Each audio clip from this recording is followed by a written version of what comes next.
Nous continuons notre enseignement sur les deux expériences avec le Saint-Esprit. J'ai écrit il y a un peu plus de 15 ans une brochure intitulée « Le Saint-Esprit ». Il y a là-dedans les deux expériences avec le Saint-Esprit comme premier enseignement et comme deuxième, les dons du Saint-Esprit. Vous savez qu'il y a des dons que la Bible appelle dons du Saint-Esprit ou alors dons spirituels.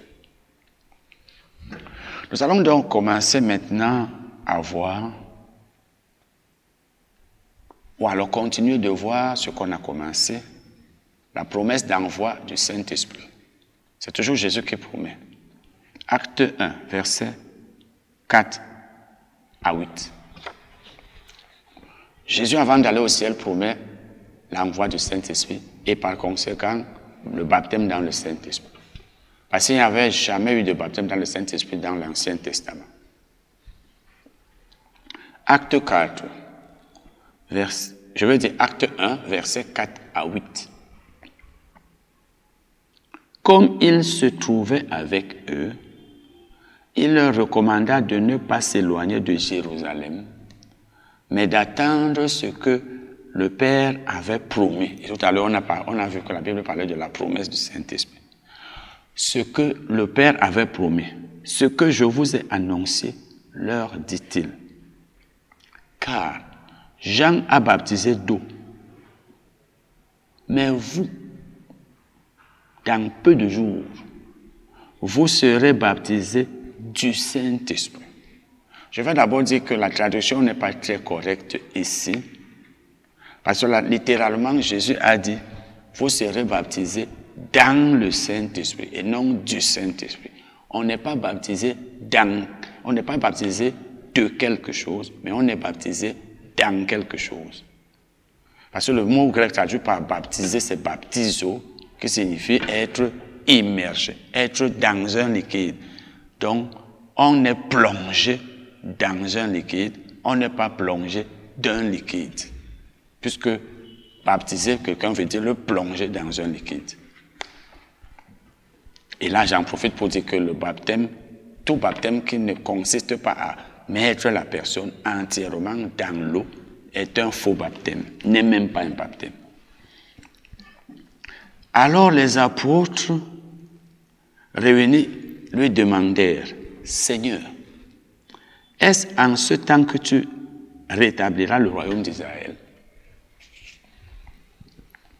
Il leur répondit, « Ce n'est pas à vous de connaître les temps ou les moments que le Père a fixés de sa propre autorité. » Il dit, « Mais vous recevrez une puissance, le Saint-Esprit survenant sur vous, et vous serez mes témoins à Jérusalem, dans toute la Judée, dans la Samarie et jusqu'aux extrémités de la terre. » Jésus dit ici, vous recevrez une puissance, le Saint-Esprit survenant sur vous. Dans l'autre version, par exemple, la version King James, il est écrit, vous recevrez une puissance lorsque le Saint-Esprit viendra sur vous. Donc, le Saint-Esprit a une certaine puissance.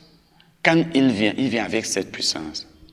Donc, Jésus est en train de dire, quand le Saint-Esprit va venir sur vous, il va venir avec cette puissance, elle sera sur vous. Mais ce que je veux que vous voyez, c'est que Jésus dit ici, le Saint-Esprit survenant sur, ce n'est pas en vous. Parce qu'ils avaient déjà le Saint-Esprit en eux lorsqu'ils ont cru en Jésus-Christ. Et maintenant, Jésus était sur le point de partir, il leur dit, le Saint-Esprit va venir sur vous. Et là, vous pourrez maintenant être mes témoins, vous pourrez maintenant aller prêcher l'Évangile, parler de moi, parce que pour prêcher l'Évangile, il faut être baptisé dans le Saint-Esprit. C'est ce que Jésus voulait leur dire ici. Nous allons voir maintenant les différents exemples bibliques, les cas bibliques de baptême dans le Saint-Esprit, les cas où des gens ont été baptisés dans le Saint-Esprit, c'est-à-dire le Saint-Esprit est venu sur eux.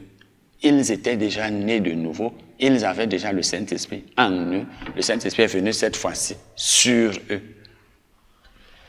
Commençons par l'Église qui était dans l'église qui était dans la chambre haute. Donc les croyants qui étaient dans la chambre haute, le jour de la Pentecôte. Ils étaient les premières personnes à être baptisées dans le Saint-Esprit. Et là, Jésus était déjà ressuscité, il était déjà allé au ciel.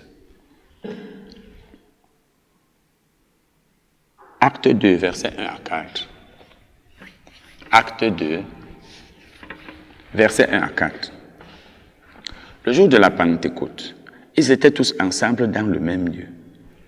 Tout à coup, il vint du ciel un bruit comme celui d'un vent impétueux.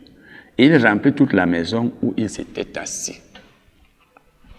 Le vent impétueux, là, c'était le Saint-Esprit. Des langues semblables à des langues de feu leur apparurent, séparées les unes des autres, et se posèrent sur chacun d'eux. C'est le Saint-Esprit. C'était le Saint-Esprit. Et ils furent tous remplis du Saint-Esprit et se mirent à parler en d'autres langues, selon que l'Esprit leur donnait de s'exprimer. Vous voyez qu'ici la Bible dit que le Saint-Esprit, ou alors des langues se posèrent sur chacun d'eux. Ces langues, c'était le Saint-Esprit. Et la Bible dit ici qu'ils se mirent à parler en d'autres langues. Tous. Nous allons continuer. Et quand vous voyez, la Bible dit les langues semblables à celles du feu. Donc, c'est des langues de feu, je veux dire. Ça, c'était le Saint-Esprit. Ils étaient donc baptisés ce jour-là. Et ils se mirent à parler en langue. Vous voyez, voilà les premières personnes à être baptisées dans le Saint-Esprit dans la Bible. Et elles ont parlé en langue. Et vous verrez que les 4 autres cas sont pareils. Ceux qui ont cru en Jésus-Christ et qui ont été baptisés dans le Saint-Esprit, là-bas, ont parlé en langue. Lisons Acte 2, versets 16 et 17. Acte 2, versets 16 et 17. Mais c'est ici ce qui a été dit par le prophète Joël. Dans les derniers jours, dit Dieu, je répandrai de mon esprit. Je répandrai de mon esprit sur toute chair. Donc Dieu promettait ici de répandre son esprit sur toute chair, c'est-à-dire de baptiser tous les hommes. Ça, c'est le premier cas. Ça, c'est les chrétiens qui étaient dans la chambre haute à Jérusalem. Deuxième cas, les Samaritains.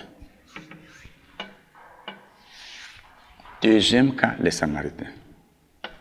Vous vous rappelez, quand vous lisez le tout premier verset du chapitre 8 des Actes des Apôtres, vous voyez que Philippe était prêché l'évangile en Samarie et il a fait beaucoup de miracles, il y avait beaucoup de personnes qui avaient été guéries, les gens étaient étonnés et on l'admirait, il y avait une grande joie et les gens disaient ça, ce Philippe-là vraiment. La Bible dit donc au verset 12 à 18, Acte 8, mais quand ils eurent cru à Philippe, qui leur annonçait la bonne nouvelle du royaume de Dieu et du nom de Jésus-Christ, hommes et femmes se firent baptiser. Vous voyez donc qu'ils avaient cru en Jésus-Christ. Ils avaient tous cru en Jésus. Parce que Philippe leur annonçait la bonne nouvelle. Ce qui veut dire qu'ils avaient reçu le Saint-Esprit en eux. Ils avaient déjà expérimenté le Saint-Esprit. Mais il leur fallait la deuxième expérience. Simon lui-même crut. Et, après avoir été baptisé, il ne quittait plus Philippe. Et il voyait avec étonnement les miracles et les grands prodiges qui s'opéraient. Les apôtres qui étaient à Jérusalem, ayant appris que la Samarie avait reçu la parole de Dieu, y envoyèrent Pierre et Jean. Donc, les apôtres avaient appris que Philippe avait prêché l'évangile en Samarie. Les Samaritains étaient donc déjà baptisés dans le Saint-Esprit. Mais l'église de Jérusalem Donc, c'est-à-dire, Jésus n'étant plus là, il y avait Pierre, il y avait Jean-Jacques et autres. Mais comme Pierre, lui, n'était pas là, il y avait Jean-Jacques et les autres. Ils se sont dit, mais puisque Pierre leur a prêché l'évangile, ça veut dire qu'ils ont déjà expérimenté le Saint-Esprit pour la première fois. Il faut donc maintenant qu'ils soient baptisés dans le Saint-Esprit, afin que leur expérience avec le Saint-Esprit soit complète. La Bible dit donc qu'ils envoyèrent donc les apôtres qui étaient à Jérusalem, ayant appris que la Samarie avait reçu la parole de Dieu, ils envoyèrent Pierre et Jean. Ceux-ci, arrivés chez les Samaritains, prièrent pour eux afin qu'ils reçussent le Saint-Esprit. Ils prièrent pour eux. Ce n'était pas afin que Dieu leur donnât le Saint-Esprit, c'était afin qu'ils reçussent le Saint-Esprit. Parce que Dieu avait déjà donné le Saint-Esprit depuis Jean 7 qu'on a lu tout à l'heure. Il avait donné le Saint-Esprit. Le Saint-Esprit avait déjà été donné. Avant même la montée, en fait, quand Jésus est monté au ciel. Maintenant, le Saint-Esprit est venu le jour de la Pentecôte. Il était déjà disponible. Pierre et Jean n'ont pas prié, ou n'avaient pas prié, afin que Dieu leur donnât le Saint-Esprit. Mais ils avaient prié afin que les Samaritains reçussent le Saint-Esprit qui leur avait déjà été donné. Parce que quand on te donne quelque chose, il faut que tu fasses quand même un geste pour entrer en possession de cette chose. Si tu ne le fais pas, tu ne recevras jamais. C'est la raison pour laquelle certains chrétiens ne parleront jamais en langue, ils ne seront jamais baptisés dans le Saint-Esprit, bien que le Seigneur leur ait déjà donné le Saint-Esprit. Il faut donc qu'ils le reçoivent eux-mêmes. La Bible dit donc ici, les apôtres qui étaient à Jérusalem, ayant appris que la Samarie avait reçu la parole de Dieu, ils envoyèrent Pierre et Jean. Ceux-ci arrivés chez les Samaritains prièrent pour eux afin qu'ils reçussent le Saint-Esprit. Car il n'était encore descendu sur aucun d'eux. Le verbe grec traduit ici par descendu, le participe passé, l'infinitif c'est descendre, en grec c'est pipipto. Donc le Saint-Esprit n'était pas encore descendu, ou si vous voulez, il n'était pas encore tombé sur eux. Parce qu'il n'était plus au ciel pour descendre, il était déjà là. La Bible dit, car il n'était pas encore descendu sur eux. Il n'était encore descendu sur aucun d'eux, si vous voulez. Ils avaient seulement été baptisés au nom du Seigneur Jésus. Alors Pierre et Jean leur imposèrent les mains et ils reçurent le Saint-Esprit. Vous voyez donc qu'ils avaient été baptisés dans l'eau, mais il leur fallait maintenant le baptême dans le Saint-Esprit. Pierre et Jean leur ont tout simplement imposé les mains. Et la Bible dit que lorsque Simon vit que le Saint-Esprit était donné par l'imposition des mains des apôtres, il leur offrit de l'argent. Le reste, on n'a pas trop besoin de ça. Pierre s'était rendu compte que le Saint-Esprit leur avait été donné. Comment pouvez-vous voir que le Saint-Esprit a été donné à une personne? Puisque le Saint-Esprit est esprit, il est invisible. Vous ne pouvez pas le voir avec les yeux physiques. C'est parce qu'il voyait quelque chose se passer. C'est parce que ces Samaritains parlaient en langue. Et si vous regardez même plus loin, vous allez voir que c'est clair. Ils avaient parlé en langue. Ils avaient parlé en langue. Nous allons lire un autre passage.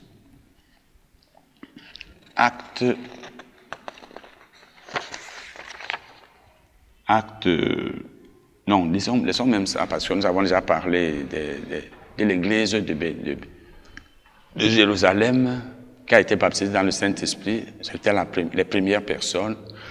Nous venons de voir les Samaritains. Troisième cas maintenant, Paul. L'apôtre Paul aussi a été baptisé dans le Saint-Esprit. Et bien sûr, il a parlé en langue. Acte 9, verset 17. Acte 9, verset 17. Ananias sortit. Et lorsqu'il fut arrivé à la maison, il imposa les mains à Paul en disant, Saul, mon frère, le Seigneur Jésus, qui t'est apparu sur le chemin par lequel tu venais, m'a envoyé pour que tu reçoives, pour que tu recouvres la vue et que tu sois rempli du Saint-Esprit. Paul avait perdu la vue en allant à Damas, sur le chemin de Damas. Et c'est Jésus lui-même qui l'avait rendu ainsi. Après maintenant, Paul, le voilà à qui Ananias parle, parce que le Seigneur a demandé à Ananias d'aller lui imposer les mains. Et vous voyez donc, vous voyez bien qu'il veut dire ici que je viens t'imposer les mains afin que tu sois baptisé dans le Saint-Esprit. Et c'est pour que tu recouvres la vue et que tu sois baptisé, et que tu sois rempli du Saint-Esprit. C'est la même chose ici. Paul avait donc parlé en langue. Même si la Bible ne nous le dit pas ici, elle nous le dit ailleurs. Paul parlait bien en langue. Par exemple, nous allons lire 1 Corinthiens 14, verset 18. 1 Corinthiens 14, verset 18 et 19. Je rends grâce à Dieu de ce que je parle en langue, plus que vous tous. Mais dans l'Église, j'aime mieux dire 5 paroles avec mon intelligence, afin d'instruire aussi les autres, que 10 000 paroles en langue. Paul est en train de dire ici, je parle en langue plus que vous tous. Donc Paul a parlé en langue. Il dit, mais quand nous sommes ensemble, je préfère dire 10 paroles avec mon intelligence. Donc ça, ce n'est pas en langue. Je vous parle simplement, plutôt que de parler 10 000 paroles en langue. Pourquoi? Il explique dans d'autres versets. Parce que quand je parle en langue et vous ne me comprenez pas, ça ne sert à rien, ça n'édifie pas. Le parler en langue étant en une langue inconnue, il faudrait un interprète. S'il n'y a donc pas d'interprète, pourquoi vous parler en langue? Et là, j'en profite pour dire à certains d'entre nous qui aiment souvent parler en langue devant la foule, ce n'est pas normal, à moins que nous soyons tous en train de nous adresser à Dieu en langue. Mais si moi je parle en langue, pendant que vous êtes là, vous m'écoutez, ça devient un peu du spectacle. Parce que vous ne comprenez rien de ce que je dis. Bon, vous voyez donc ici, Paul a dit, je préfère parler avec mon intelligence, avec peu de paroles. Vous pourriez dire que ce n'est pas suffisant, mais c'est mieux. Il vaut mieux dire peu de paroles utiles que de dire plusieurs paroles inutiles qui ne transforment pas la vie des gens, qui ne servent même à rien. Nous allons voir maintenant Corneille et sa maison. Corneille et sa maison. C'est le 4e cas. Allons, acte 10. Verset 44 à 48. Acte 10. Comme Pierre prononçait encore ces mots, le Saint-Esprit descendit, c'est-à-dire tomba, descendit sur tous ceux qui écoutaient la parole. Eh bien, Pierre avait été envoyé chez Corneille. Corneille était païen. Pierre a commencé à lui prêcher l'évangile. Mais pendant que Pierre lui prêchait l'évangile, cet homme, étant là avec sa famille, le Saint-Esprit était descendu sur eux. Tous les fidèles circoncis qui étaient venus avec Pierre furent étonnés de ce que le don du Saint-Esprit était aussi répandu sur les païens. Ils étaient étonnés de ce que le don du Saint-Esprit était aussi répandu. Il était aussi descendu sur les païens. Pourquoi? Il était aussi répandu sur eux parce qu'ils parlaient en langue. C'est le parler en langue qui leur a fait savoir que le Saint-Esprit était sur eux. Et vous voyez qu'ici, pendant que Pierre leur prêchait l'évangile, le Saint-Esprit est descendu sur eux, ou alors il est tombé sur eux. Ils ont commencé à parler en langue. Et Jésus a dit dans l'évangile de Matthieu que Le monde ne peut pas recevoir le Saint-Esprit. Donc le monde ne peut pas être baptisé dans le Saint-Esprit. Pour qu'une personne soit baptisée dans le Saint-Esprit, et par conséquent pour qu'elle parle en langue, il faut qu'elle ait cru au Seigneur Jésus. Donc, ça veut dire que pendant que Pierre leur annonçait l'évangile et qu'ils l'écoutaient, eh bien, ils ont cru dans leur cœur. Ils ont cru en Jésus-Christ. Et Dieu, ayant vu qu'ils ont cru dans leur cœur, a répandu le Saint-Esprit sur eux pour qu'ils commençassent à parler en langue, pour qu'ils fussent baptisés dans le Saint-Esprit. Ils ont donc été baptisés dans le Saint-Esprit sans l'intervention d'un être humain. Il n'y a plus eu imposition des mains comme par exemple dans Acte 8. Vous voyez donc ici, c'est parce qu'ils avaient déjà cru en Jésus. Ils étaient déjà enfants de Dieu. Ils avaient déjà eu la première expérience avec le Saint-Esprit. Et ici, c'est la deuxième. Ils ont parlé en langue. Ils ont parlé en langue. Parce que la Bible dit ici, car ils les entendaient parler en langue et glorifier Dieu. Donc, si ces gens étaient étonnés de ce que le Saint-Esprit avait été répandu sur eux, c'est parce qu'ils parlaient en langue. Vous voyez donc, ça montre que c'est le parler en langue qui a permis à ceux qui étaient là de comprendre, de savoir que ceux qui étaient devant eux, ceux à qui Pierre avait prêché, avaient cru au Seigneur. Donc, le Saint-Esprit peut descendre sur quelqu'un, il parle en langue, sans qu'on lui impose les mains.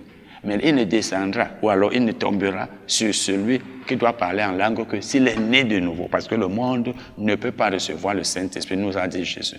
Et je vous ai parlé tout à l'heure d'une sœur, je ne lui avais pas imposé les mains, je n'ai pas prié pour elle, mais elle a compris la nécessité, l'utilité du baptême dans le Saint-Esprit. Elle a été baptisée dans le Saint-Esprit alors qu'elle était seule dans sa chambre. Nous allons donc devoir nous arrêter là et nous continuerons ça la prochaine fois. Je vous ai dit que j'ai une brochure, le Saint-Esprit, c'est intitulé le Saint-Esprit. Il y a là-dedans le baptême dans le Saint-Esprit, ou alors si vous voulez les deux expériences avec le Saint-Esprit. Ça c'est le premier enseignement qu'il y a là. Et le deuxième c'est les 9 dons du Saint-Esprit. Ça coûte 500 francs. Donc nous allons nous séparer. Amen.